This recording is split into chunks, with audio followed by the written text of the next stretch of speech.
आज हमारी टॉपिक है पर 10th का है। हालांकि ये 10th में नहीं, साइंस के लगभग 8 क्लास में भी इसे पढ़ना है या 9th में भी है।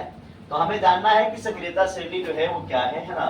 तो सक्रियता श्रेणी की अगर हम बात करें तो सक्रियता श्रेणी वह सूची है, मतलब समझो कि सक्रियता श्रेणी जो है धातुओं का एक सूची होती है, जिसे धातुओं को क्या कहता है, उस सूची में उसके अभिक्रियाशीलता के आधार पर क्या कहता है, अवरोही क्रम में सजाया जाता है। घटते क्रम में क्या कहता है, सजाया जाता है।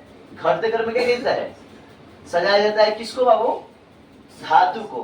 तो धातु को और उसके अभिक्रियाशीलता के आधार पे अवरोही क्रम में सजाया जो जाता है, उसी सूची को हम लोग क्या कहते हैं, सक्रियता श्रेणी कहते हैं।